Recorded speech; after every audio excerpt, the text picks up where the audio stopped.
Hi, in this lecture, I want to take a moment and address something that a lot of Photoshop users don't know. At the top of our Layers panel, we have Opacity 100% and Fill 100%.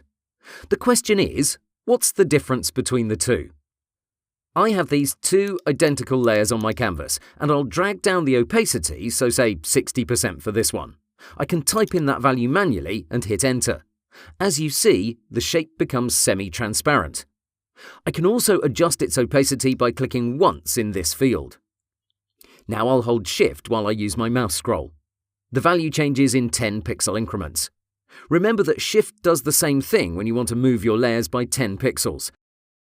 So this is slightly faster, but the absolute best method of changing your opacity is the following. I'll press Enter to commit this value, and now I'll tap 2 on my keyboard. As you can see, the opacity is now set at 20%. If I press 5, it's going to jump to 50%. Please be aware that 0 takes it back to full opacity. But if you tap something like 2.5 fast, you'll get 25%. Okay, this is great stuff. Now let's get back to our topic. Let's move over to the other layer and turn down its fill to 25%. There you go. The problem is there's no apparent difference between the two. This one has its opacity turned down to 25%, while this one has its fill set at 25%. I've interviewed well over 100 designers for my Android business, and the vast majority couldn't explain the difference. Well, here it is. I'll click on this small FX icon at the bottom of my Layers panel, and I'll enable a stroke. We haven't covered this subject yet, but we'll get to it a bit later. Anyway, I'll add a fairly large red stroke.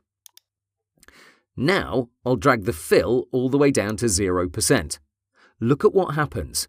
This controls the transparency of the layer itself, but not its layer style. That means our stroke isn't affected at all by the fill value. On the other hand, if I repeat the process on the other shape, you'll see the stroke is semi-transparent, as is the layer itself.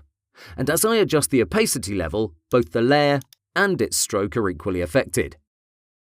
If I drag it all the way down to 0, you'll see it will completely disappear from the canvas, while the other one, even though it has its fill set at 0%, is still visible through its red stroke.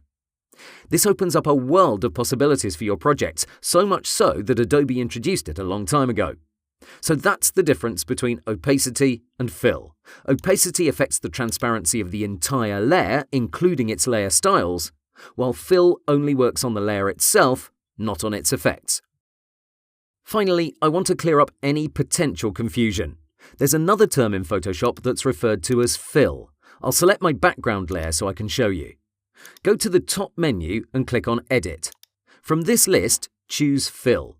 This is a command that allows you to cover the entire layer with any color you want, hence the term fill. From this drop-down, you have several options, the most important ones being these two: foreground color, which is this top square here on the left panel, or background color, which is the one at the bottom. If I choose the first one, we'll get a black layer because that's the current foreground color. And there you go.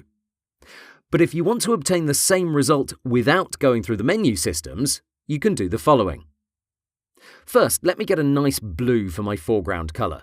Click once and you can play around in this new window. Okay, this seems fine. Next, I'll press X to swap these two. I'll click, and from this color picker, I'll choose a yellow shade. Great.